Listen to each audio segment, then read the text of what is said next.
About 10 years ago, I had the opportunity to work across in America. But one day, I had the opportunity to visit Canada. And I was invited to go and visit a group of garden centres called Terra. They were called Terra greenhouses at the time. And it was one of those kind of key moments in my life where I thought, at last, I found somebody or a company that understands their business, what it's about, and where it's going.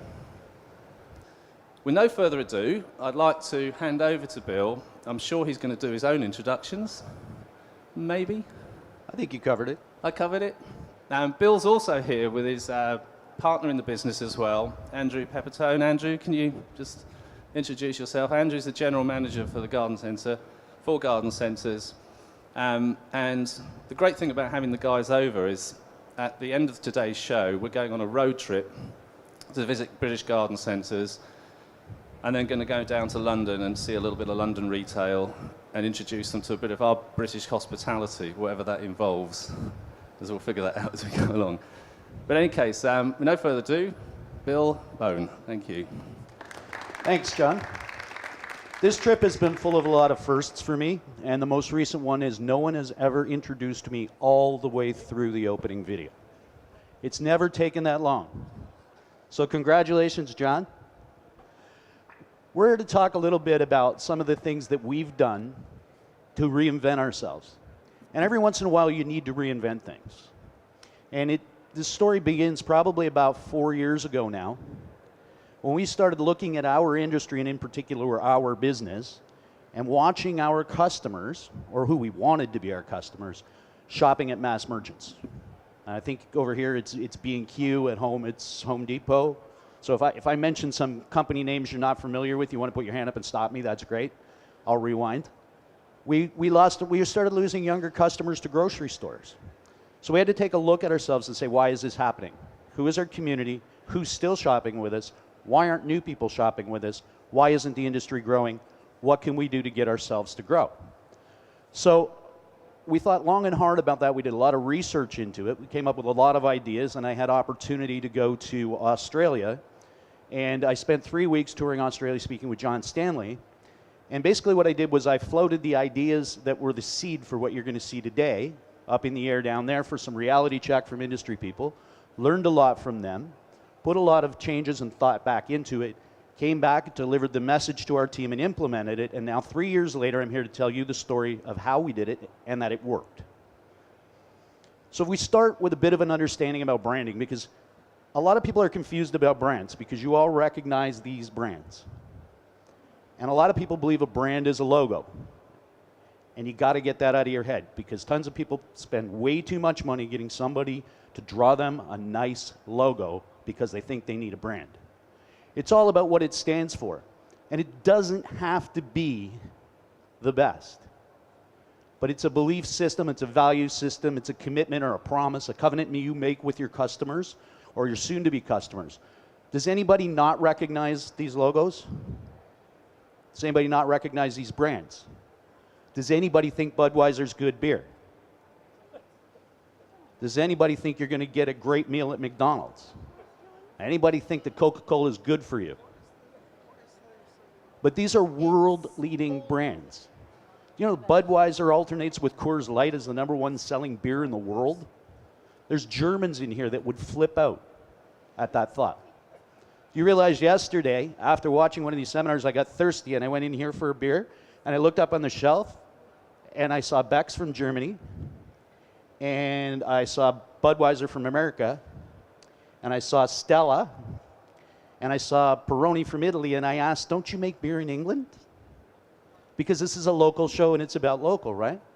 But what have these brands done? They've entrenched themselves so deeply in the world that even where we're trying to sell local, we will take the brand route every day. Now understand, a brand isn't a logo, and the way you prove that is you look at things that aren't even logos, that are brands. Does anybody not know who Oprah Winfrey is? Some people that are a little younger may not know who Tony the Tiger is. But there's companies and there's peoples and there's number of things that can be a brand. And what do brands really do? They just have to deliver their message clearly. They confirm your credibility with your customer or prospective customer. They contact that customer and connect with them emotionally. They motivate the buyer and they cement loyalty. That's why you need to focus on your brand. That's why you need to be so deliberate with your brand and understand that your brand and the actions you take in creating and delivering on your brand are way more important than the coat of paint that you put in your building or the sign that you go get from somebody else.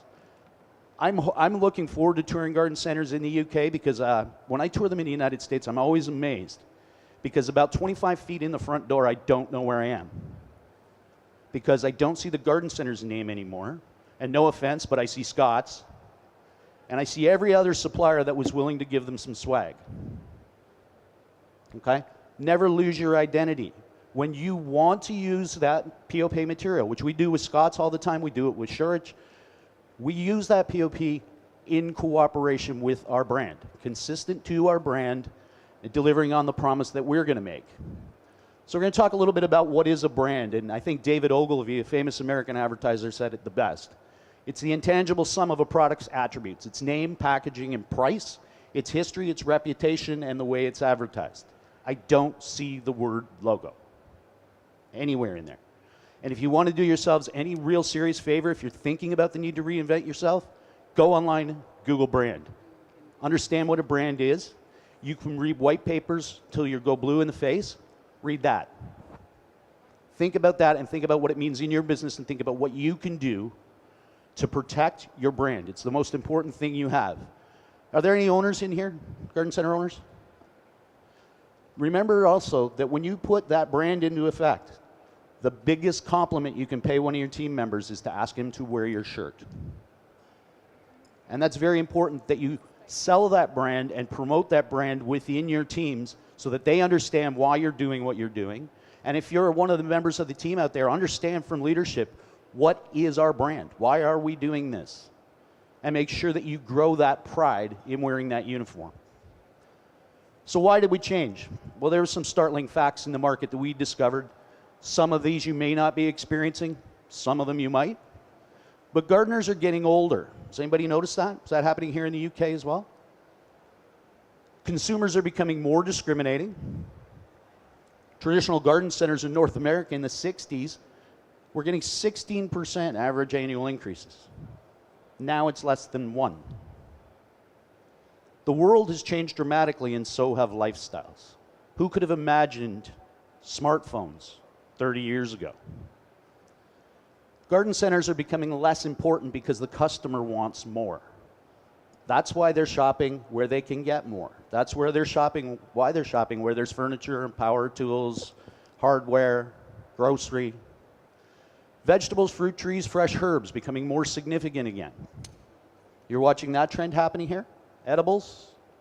Yes? No? Maybe? Green thumbs are becoming fewer. That old green thumb, there's not as many. And garden decorators are replacing gardeners. In short, it's not nice to think of, but your traditional customer is aging. The stages after aging are selling your home and moving somewhere where you no longer care for your property, and as horrible as it is to say, no longer being a consumer. Those are inevitabilities. What's happening in the rest of the world? Newspapers are closing and discontinuing their printed products. There are fewer newspapers. It's becoming an electronic world. There's smartphones everywhere. Radio in North America is becoming stronger again, thanks to Apple, who realized that Apple is not making its money selling iPods, it's making its money selling iTunes. And consumers don't consume unless they're introduced to new product. So the great thing about the iPod that made it so fantastic and amazing off the gate was that I could put all my favorite music on it and play it. All the stuff I've always loved to listen to, I can put on it and play it. I never discover anything new if all I do is listen to what I have. So what did they do with their new generations of iPads? They put a radio on there, so you might just discover, oh, and the option to buy right there from the device. Relevancy is a key driver. You need to ask yourselves, are you relevant? Not are you relevant to you, are you relevant to who you want to be relevant to? To your community, to your customers. There's more time pressures out there. We go We go constantly. Well, we go yesterday, 7:30 in the morning till 10:30 at night, or 2:30 in the afternoon, my time, 4 o'clock in the morning, whatever. We do. We just go all the time. And it doesn't matter whether we're business people or we're young moms or who we are. We're going 24/7. There's not a lot of downtime anymore. But we're starting to think about some serious priorities in life. We're suddenly starting to care about the environment again. We're starting to worry about our health and wellness. Because we have less downtime, we worry more about our family and our friends and how we spend that little bit of time when we do get with them. And experiential engagement. This, to me, is the secret to retail. And I love retail. I've been doing it for a very long time. If anybody had ever thought I would be in the garden center business for 10 years, I would have thought they were crazy, but it's fun. And it's a ton of fun because of the experience. Once you give a young woman who's time crunched value for her money, or value for her time, she doesn't care about giving you her money. She values her time more. And we're going to learn a little bit more about that as we look at our brand story and how we've changed. First of all, John alluded to it. This logo used to have the word greenhouses underneath it. They printed our badges with greenhouses underneath it. That's why I'm telling you it takes a long time, because we dropped that 3 years ago, and the international scene still knows us as Terra Greenhouses. I actually filled out my online form with Terra, not Terra Greenhouses. I think, John, did you correct me? Somebody corrected us and added the greenhouses. They also apparently think I'm from the United Kingdom, so apparently the Commonwealth is still alive and well, and we are part of it. The reason we took greenhouses out is because customers want to go out in pumps. They want to go out in high heels. They don't want to go home and put on flats or running shoes or sneakers or whatever you call them here. They don't want to go home and put on flip-flops and change their clothes to go to a garden center. They want to go on their way home from work. They want to go with their girlfriends. They want to go with their kids. They want it to be a social engagement. They don't want to go home and have to dress down to come shop with you. They just want to have fun. And you can be a very fun and important part of their lives, and that's what we're working on doing. So what do we know? Today's young mom, or kind of 25 to 50-year-old woman, that's who our new target market is. We're not ignoring the market we've had forever. They will continue to shop with us because we provide what they want. But we are not getting their daughters and we are not getting their granddaughters unless we change. And that's the important thing. When we went through this process, one girl that was very important to me in this process was a radio media rep that I'd worked with for years and years and years. And she loved our garden centers, but wouldn't come shopping at them with her mom because garden centers weren't relevant to her. They weren't fun. Her mom loved them, and her mom once a year would drag her out, and she would virtually be nauseated by spending 2 to 3 hours walking around looking at plants. She wanted to get what she wanted to get. She wanted to get a little inspiration. She wanted some help, and she wanted some fun, and she wanted fashion and style. And she didn't want to dress down to do it. So she was a big part of that. 54% more likely to be racing against the clock than the average person. 42% more likely to use time management technology. That's one of my favorite statistics. My wife is a bartender. She carries a BlackBerry. She probably won't for very much longer, but she carries a BlackBerry. And she goes to work at the same time every day, to the same place every day, and comes home at the same time to the same place every day. Why does she need time management? Because she's keeping up with the lives of her kids. She's keeping up with what they're doing. She's keeping up with them on Facebook. She's keeping up with them on Twitter. She's communicating in a new age. And that's been the hardest part of this journey for me, although I love the fact because most marketers never get the chance to rebrand a company, let alone to try and change an industry. That's a huge amount of fun for me. The only difficult part of this journey, the real difficult part, was when I told my wife, when she had an opinion, you're getting towards the end of the demographic, sweetheart. Let's call one of the kids. They're 50% more likely to focus on the meaning of life, 22% more likely to be on some type of spiritual quest. They need something more than just that consumerism, just that go out for drinks, go out for dinner, all that stuff. No, there's got to be that spirituality to it. There's got to be that associated inner reward. 43% more likely to associate the meaning of life through family. Family is becoming hugely important again. For a long time, a lot of us got real disconnected from our families. We got all self-absorbed in what we were doing. And people are now realizing that life is short and time is precious. And they're spending more and more time reconnecting and getting family experiences. And you need to integrate that as well. 28% more connected to the primacy of the family, and the definition of family has expanded. Family is not what our grandparents and parents thought family was. Some people have 2 mommies. Some people have 2 daddies and 2 mommies. And some people have a whole bunch of nieces and nephews that they're not even related to, because close friends of the family that grew up with the kids are just like family. They're just like part of your family. And that's important to her. She's got a 54% greater need for escape. With all of the products and services that we sell and all of the things that we have to market, can we not create an opportunity for escape? Are there not adventures to be had in the garden center? Things that stop them and make them go, We can do that sort of thing. 42% stronger indulgence in neo-romanticism. Was Calgon ever big over here? Was it? Calgon detergent or Calgon soap? Used to have a commercial in North America for Calgon bubble bath, and she would get in the bathtub, and their slogan was "Calgon, take me away." If they could ever reinvent that slogan today, it would be worth a bundle for them. She's living on her own terms. How many of you can picture your mom riding around in a convertible with her hair blowing back, or rock climbing? There's no barriers, none whatsoever. They do what they want, because they're totally empowered. This is your 25 to 50-year-old woman today. So what do we think has to go into our brand builders? Besides everything. Uniform grooming and staff look. We worry too much about what our staff want to wear and not enough about what our customer wants to see them in. Okay? If we are trying to sell fashion and we are trying to sell style, whether it's in the plant world, the shoe world, the clothing world, it doesn't matter. We better have some fashion. We better have some sense of style, and our team needs to exhibit that. And they need to exhibit that culturally where appropriate, so that it makes sense. When your customer comes in the store, they say, yes, I can take credible advice from you. You look like you know what you're talking about. But if you are totally inappropriately dressed, I'm not going to take fashion advice from you. If you look like you own a comb but aren't sure which end of it goes into your hair, I'm probably not going to take fashion advice from you. Those are all things we need to think of. And as we communicate the why we're doing this, why we're implementing the brand strategy, why we're making these changes, your team will pick up on this. You don't have to beat them with a stick.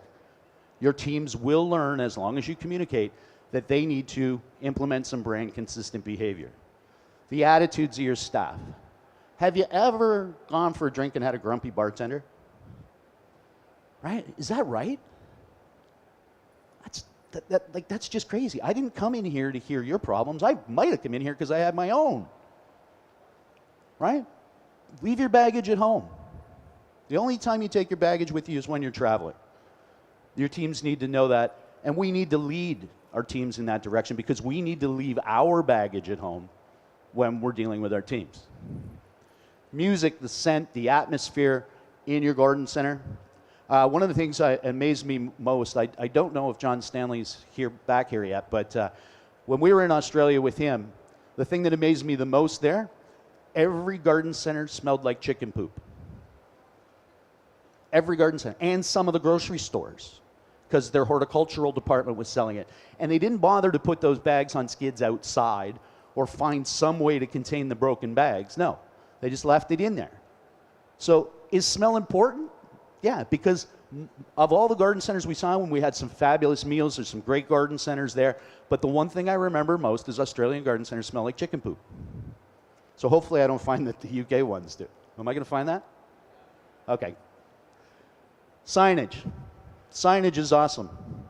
My biggest pet peeve. It has to be meaningful, it has to be controlled, and it has to be on brand. Okay? It doesn't have to be flashing lights. It can be very, very simple, but it needs to communicate effectively. It needs to make sense, and you need to show that you put some thought into the sign. You didn't just write it. Again, to pick on Australia, I should have brought the picture with me today, but my favorite photograph I took the whole time I was away was a handwritten sign that was placed on a bin that was full of pillows.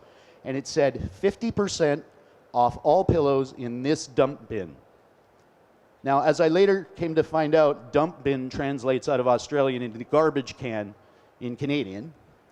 But I don't care if you take 50% off. I don't want to buy your garbage. Right? So think about your signs. Think about what you put on them. There was one in a washroom in Australia that said, if there's no toilet paper, please see the staff. Where the sign was placed, it would be very awkward for you to see the staff if you required more toilet paper, if you understand what I'm saying. Think about your signs, think about where you put them, think about what you put on them, and think about who's going to read them and what they're going to think. Brand consistent behavior at every single step. You are an ambassador of the company you work for. Whenever you're wearing their uniform, whenever you're representing them, whenever you're standing up, you're representing the company. The owners of Terra, one of which is here today, over there, Andrew, he's taking a big leap of faith right now because I'm standing up, speaking on his behalf, representing his brand. And the owners again, owners with your hands up for a sec. Besides perhaps your wife, is there anything more important to you in the entire world than your business? Right? So to disrespect that, we need to learn that. We need to learn that as employees. We need to learn that as team members. We need to learn that as managers and owners and leaders in the industry. We need to respect that brand because that brand is devised for your customer. And the ultimate respect goes to your customer. Customer approved product assortment. Watch your customers. They'll tell you what you should have on your shelves. The old days, when I first started in the garden center business, I remember people telling me that the customer wants what I tell them to want. Well, no, they don't. I think you can help influence what a customer wants by the way you present it. That's why they invented packaging. But the customer will decide what they want. You don't decide that this year the easiest crop to grow is, or we have more geraniums than anything else, so geraniums are the flower this year. You got to spend a little time getting to know that customer and what they want. And no matter what you do, I can't stress this enough, deliver on your big promise.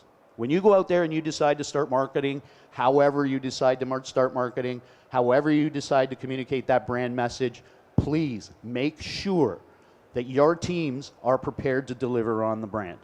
Make sure that you've explained it to them. Make sure they know why. Make sure they're bought in and committed. Make sure you are. Because nothing spoils it faster than when I get this great impression of what you're going to be, and I get there and you're not.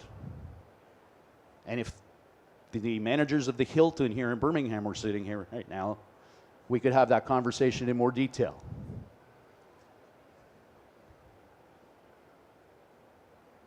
You need to trend forward by at least 2 years. A young shopper, a young female shopper wants to know that you're not a flash in the pan. They want to know you're going to be here for them 2 years from now and you're still going to be able to fulfill their fashion needs. So you need to trend forward at least 2 years. I'm not saying go out on a cliff and have all kinds of radical stuff they're not ready for. But a small part of your assortment, we bring in actually not expecting to sell. We bring in stuff that we expect to sell a couple of years from now.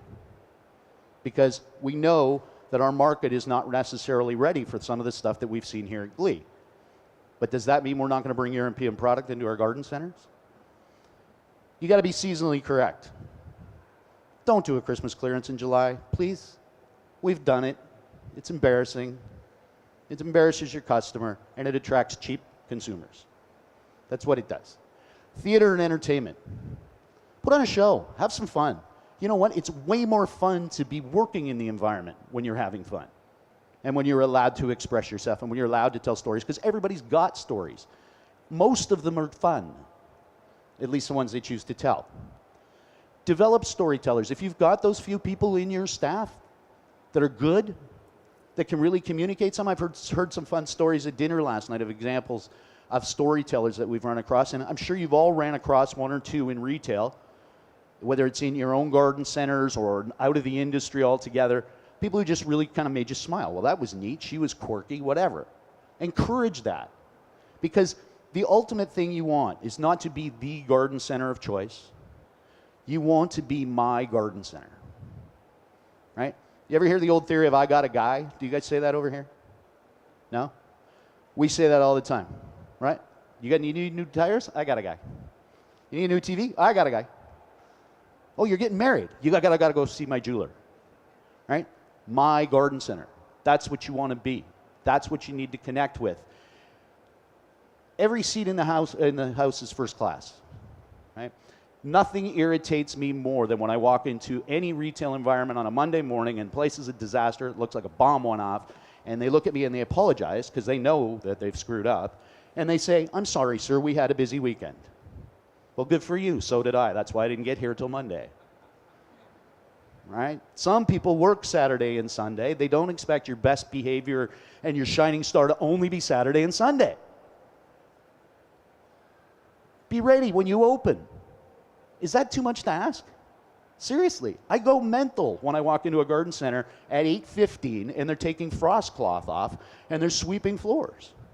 Because your sign said you opened at 8. Weren't you expecting me? You sent me an invitation.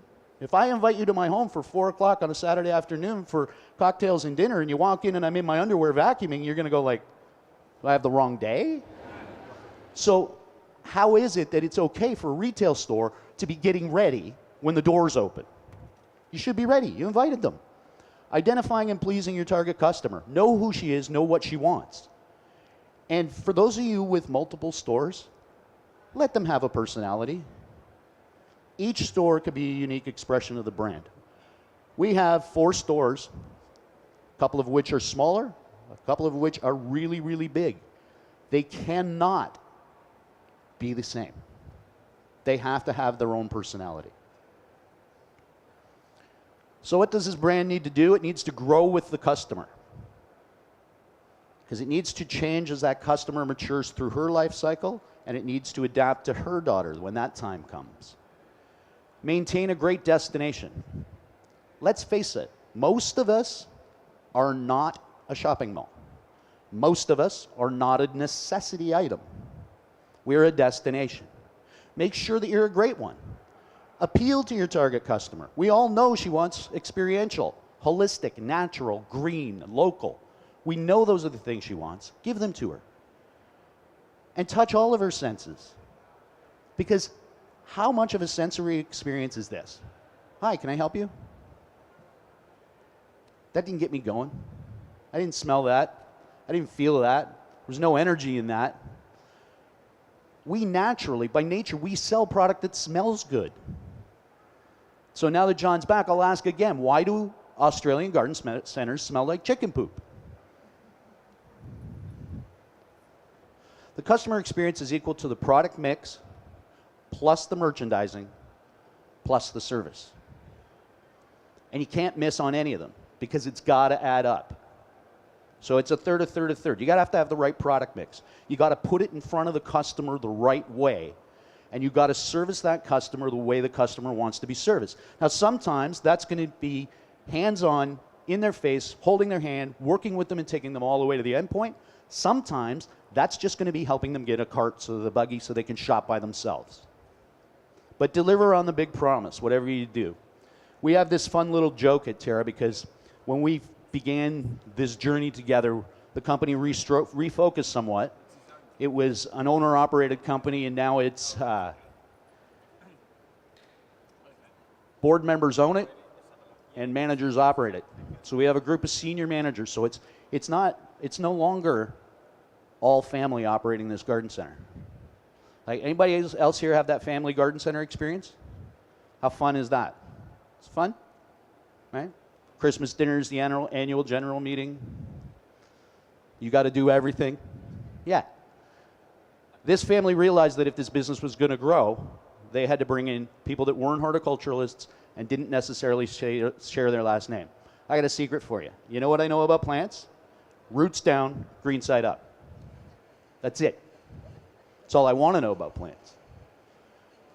I came in to help market the garden center, to help create experiences, and help work with Andrew, his family, the teams, And so we now have this group of senior managers, and my counterpart on the sales end of things, the operations guy, Ben, who has a team of like 450 people he's got to manage and needs to communicate to, says, okay, promise, I'm delivery. You and I need to get on the same page. And I'm telling you, we do need to be on the same page. Because when I decide to go and say something wacky to the whole world, because I get to play with like TV and radio and stuff, right? I just get to play all day. My wife says I'm the fun guy. That's my job. When people say, what's he do? He's the fun guy. He gets to go out and have fun. Ben, he has to go back to his teams and ensure that all of his managers, all of his assistant store managers, all the department managers, all the way down to the cashier and the guy that carries out the product at the end of the day, that they understand why we're doing this and that they're bought in and that they're going to represent that brand. Because the two most important people in our garden center are the cashier and the carryout kid. First impressions and last impressions. You're going to forget all the stuff in the middle. Right? But if that carryout kid breaks open that bag of sheep poop in the back of your car, you're going to remember him. You will never, ever, ever forget him. So, what is the big promise? This is our television commercial. So this is the commitment we're making to our customer.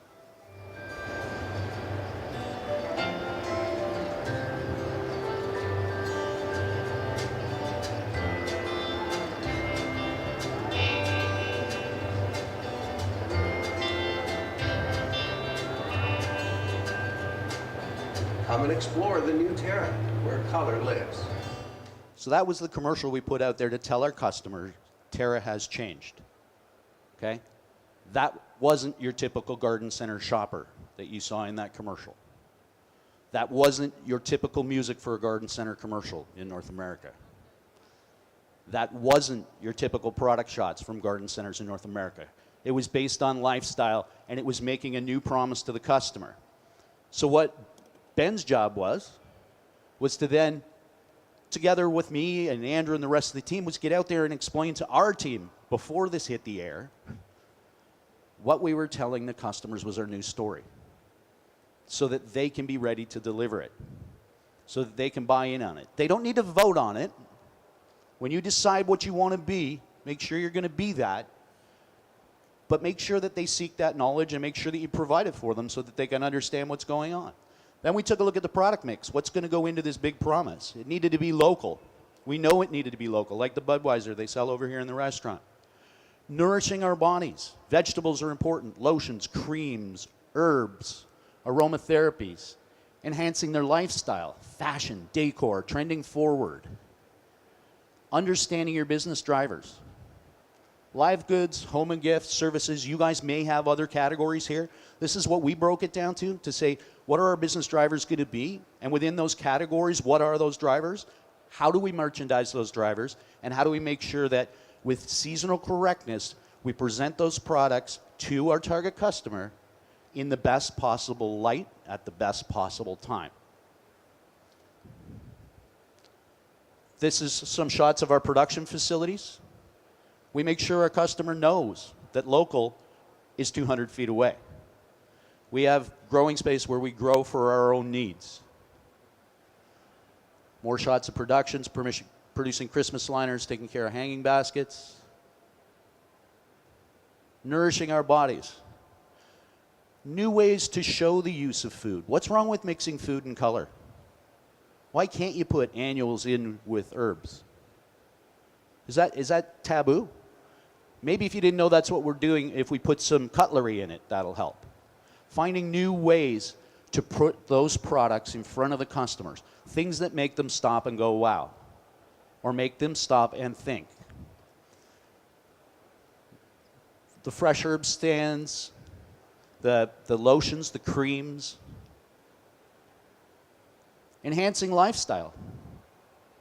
Selected lifestyle products. We sell shoes. We sell an awful lot of Crocs. They're a big lifestyle product in North America. I was surprised I didn't see them here, and they are worldwide, aren't they? I was surprised I didn't see them at Glee. Lug, indoor fashion plants. People buy these as fashion, and we change them seasonally. So they replace the fashion in their home just like they replace a throw cushion or a pillow on their sofa. They replace that house plant. How many of us out here have given up on house plants? Because we make a whack of money selling house plants. You just got to repackage them. You got to put them together, and you got to think about that new customer who's going to want a house plant. What would make them want a house plant again? They want a house plant again because it's fashion. It's fashion for their home. It's way more fun to buy some new plants, some new pots, a couple of pillows, than it is to repaint the living room.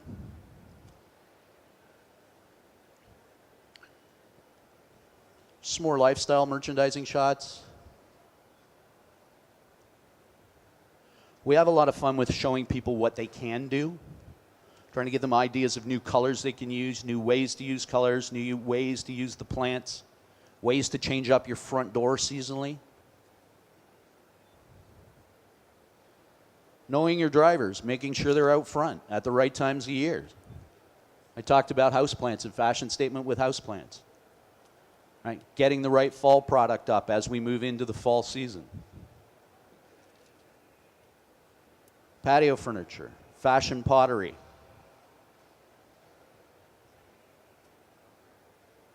More fall product.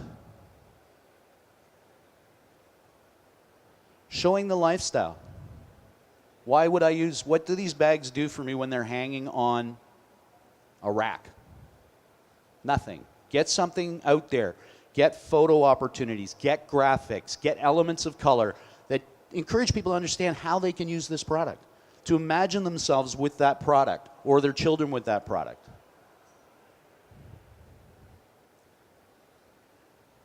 Christmas is big for us.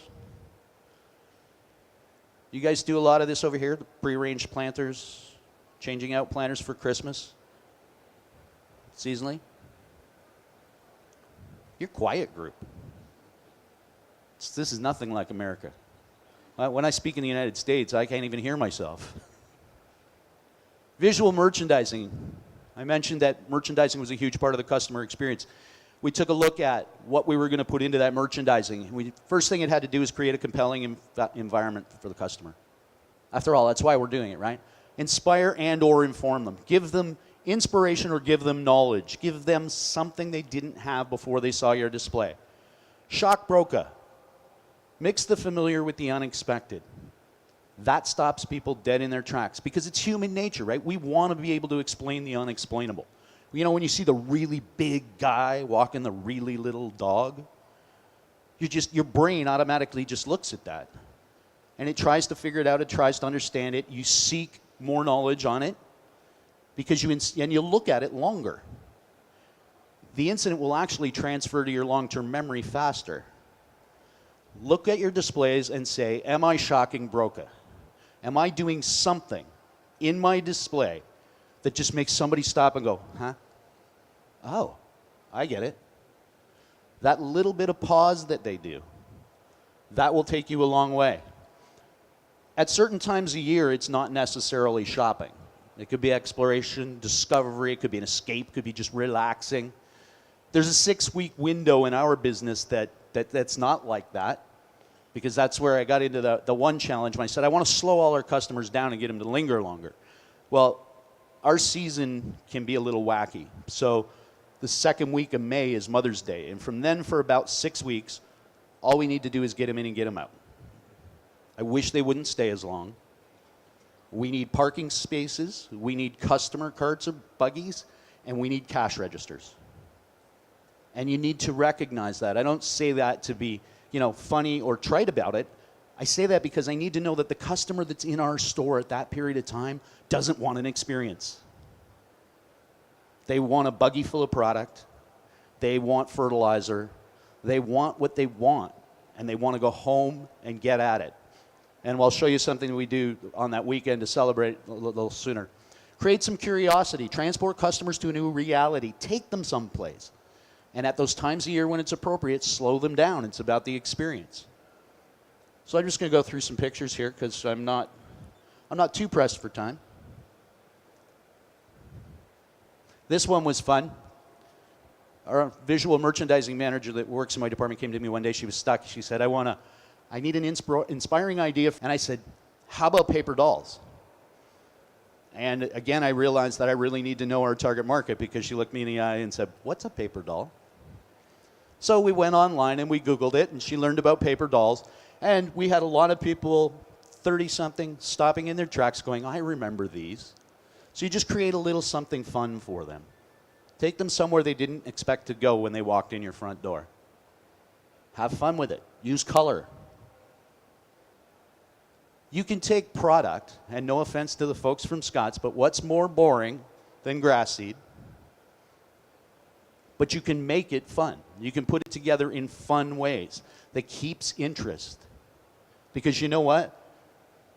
You have this here now, right? Patch Magic. Ours was Easy Seed. We couldn't keep it on the shelves. Could not keep it on the shelves. Christmas is always fun. It's easy to be inspiring at Christmas. But it's a lot of work. So the service, what do you do about service? Engage the customer, tell your story, offer new services as appropriate, and remember what I said earlier about every seat being first class. In first class on an airplane, on a good airline, you want for nothing. They almost seem to anticipate what you need. That's what you're striving for. Having a little bit of fun. You don't expect to see a Mustang surrounded by shrubs in the middle of the nursery in your favorite garden center. You don't expect to see a life-size elephant. This is some of the stuff I was talking about with Shocking Broca. You want to sell more herbs? Hire some chefs. Don't hire them in your kitchen, in your restaurant. Hire them to be out in the garden center where you sell herbs. Cooking. Because nothing sells fresh herbs faster than the smell of fresh herbs cooking.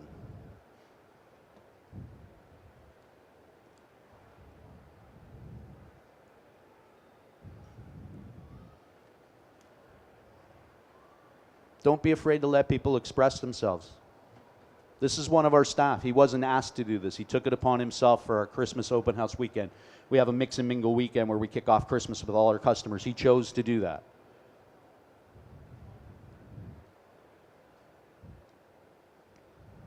John was mentioning yesterday that you sell more plants by going to the customer. Several years ago, we came out with what we called TLC, which was the Terra Landscape Coach. Do not confuse this with a full-blown landscape architect or designer. This is a coach. They will hop in one of these goofy little vehicles. They will come out to your house, and they will coach you. They will help you identify plants. Be surprised how many young people buy homes, move in, and have no idea what's a weed. What do I pull out? What do I keep? I don't like that there. Can I move it over there? They have no idea. Be there to help. Be their resource. The landscape coaching program has been amazing for us. We do a lot of business with Scott's and Miracle Grow. We found that department had a lot of questions to it. So we built a solution center. This is our solution center, and actually it's hard to see it because the customers are kind of in the way, which is a good problem to have. But we have 3 electronic televisions and an iPod bar, or an iPad bar. So we have 4 iPads built into a stand-up bar that the customers can surf on, the customers can look up information, our staff can look up information, we can project things onto these screens, we can interact with that customer, print anything they want off it, and this is probably going to evolve from a solution center into a concierge because they're using it. The customer is loving this. It's the first thing they see when they walk in the front door, so we're not hiding customer service around the corner and to the left because customer service in our head doesn't necessarily mean I want to complain. But the customers are using this from anything to, I have this spot on my leaf, to, is there a good Italian restaurant in town? So it's almost becoming that guest services or whatever you want to call it. This has been an amazing adaptation for us because what we've said, the commitment we've made to our customer is, we're going to put your service first and foremost. You won't have to look for us if you have something you need. Because I've been to far too many retailers where it's not obvious where to go if I need something. Get engaged in your community. We, several years ago now, started working with one of the largest home builders in our community because I told the story earlier about the new homeowner that needs a landscape coach. Well, moving into some of these communities are a lot of new homeowners, and they have no idea how to get started or where to get started. So, Mattamy, this community of homes, very large home builder in our area, they wanted beautiful communities. They wanted to promote a sense of community. I mean, there was a little bit of selfishness. I mean, what's in it for them? It's nice to drive through a beautifully planted community when you're looking for a new house, right? And typically you drive through and look at a bunch of mud. These guys organize with us these fun days, like a great garden event. We take the staff and the product. They pay for the product. We bring our staff and we set up a remote store in the new survey or development, and we work with those homeowners who are each given play money kind of to spend from the developer, buying product, learning about gardening, having fun, coming together as a community, and looking to beautify their curb appeal and start becoming new gardeners. The neat thing about this is we don't do it in their community every weekend. So when we go to their community and do it, they become customers coming back to the store because we've become my garden center to them. So you can get involved in your community, engage the community. You're doing a good thing. You know, the marketing guy's not always that manipulative person in the background trying to make you buy something you don't want. There's a lot of really good ones out there who are in the background trying to make it easier for you to buy the things you do want. Boxing Day in May. This is one of the most fun things for me. Now, I understand that Boxing Day here is a little different than it is in Canada because everything's closed. In Ontario on Boxing Day, it's like our biggest shopping day. Everything's on sale, everything's cheap, everybody goes crazy on the 26th of December. I don't really have a lot to sell on the 26th of December in Southern Ontario, and if you want to know why, you can go home and Google our climate, but there's usually a couple feet of snow, it's really cold, and people aren't gardening. So what I did was I decided that I would give them their big day that they look for in the retail world on the big weekend. So our weekend, where it's safe to plant, is actually Victoria Day weekend. It's the Monday before Queen Victoria's birthday. And we celebrate with a long weekend. It's a holiday in Canada. So on the 5th, or on the Saturday of that long weekend, we open our stores at 6 a.m. We have gifts for the first 50 people in line, which is a gift card. One of them's worth $500. It's a minimum of 50. And we have door crasher specials, we have sales, we have events, we have food, we have all kinds of stuff. We create a big party in the parking lot. And this is just a video, a short video of some of the one we did a few years back. Now keep in mind that this is 6 o'clock in the morning. Actually, it's 5 o'clock in this video. She'd been there all night, since 2.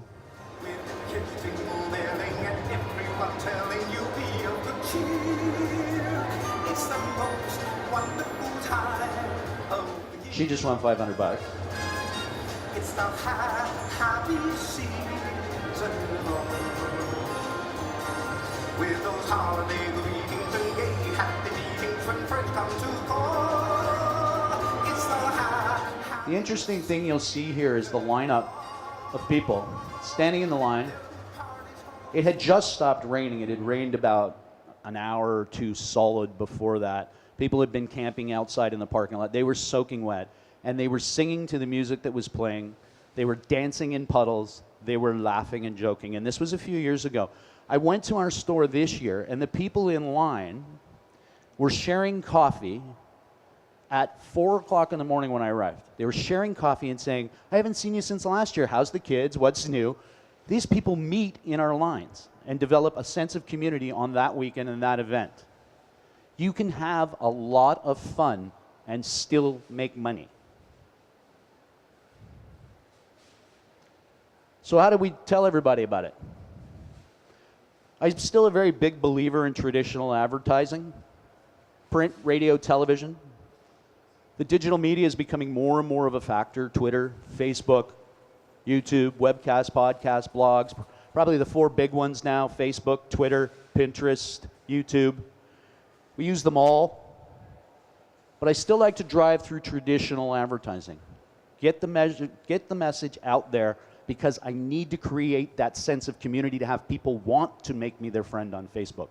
Facebook's getting a little bit out of control because I don't know about you, but I don't always feel the urge to communicate with the 375 of my closest, most intimate people in life.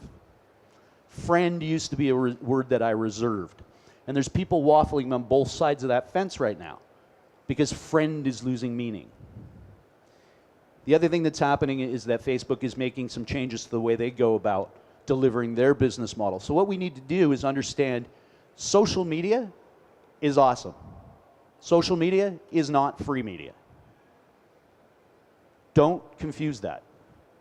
You need to, if you commit to social media, you need to commit to social media. How would you feel if you heard from your friend twice a day for 6 months and then they stopped talking to you?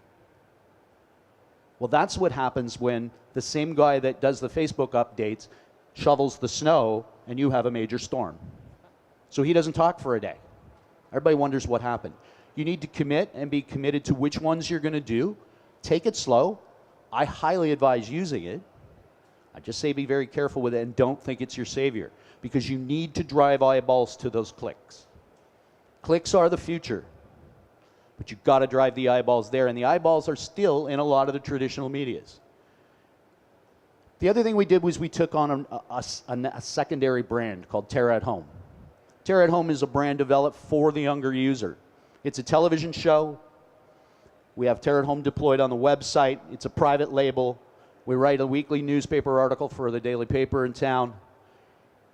And the one thing I can say, although I couldn't stress it long enough, that a logo isn't a brand, but the brand does have a covenant or a promise that it makes to the customer, and the logo should, in some way, convey that message.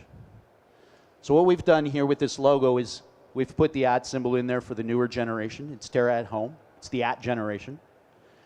And it's designed to say, if you want a great future in retail and want to be part of a great team, work in a happy, healthy, fun, and thriving environment, we have a home for you at Terra. If you want the greatest products, the best selection, good advice, full fashion, Terra can be a part of your home. And as a customer, if you want to come and just enjoy, maybe you want to go for a walk where there's a little bit of light still coming through the roof, but it's raining, you can feel at home at Terra. Terra at Home is its own television show. Guess what my TV show's about? Anybody got an idea? Nobody's got an idea? Come on. Throw me a bone, somebody. It's not all about gardening. It's not all about flowers. Every single show has a cooking segment in it. Usually one Terra-related segment, whether it is gardening, whether it's new fashion, whether it's new product we found or whatever, and usually something else from within the community that's of interest to the same demographic. So the new restaurant that just opened, the new health and wellness center, we've had child sleep therapists on the show, things that appeal to the people that I want to communicate to. As a business, this is the circle that I'm choosing to become close to. I need to learn about and deliver stuff that connects emotionally with her. So this is just a quick clip from that show. Maybe.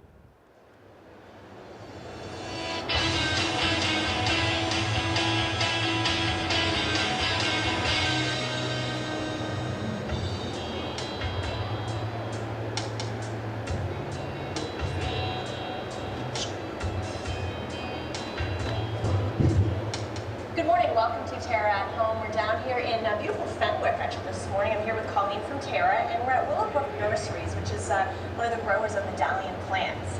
And so we're talking about the whole gamut, right, today, but kind of trying to keep it to sort of the small side of things. Yeah, there's a lot of people who are downsizing and looking for some lower maintenance and smaller size plants. So we've kind of chosen the best 5 in trees, shrubs, and ornamental grasses. Perfect, so give some people ideas, again, to run the whole gamut. So.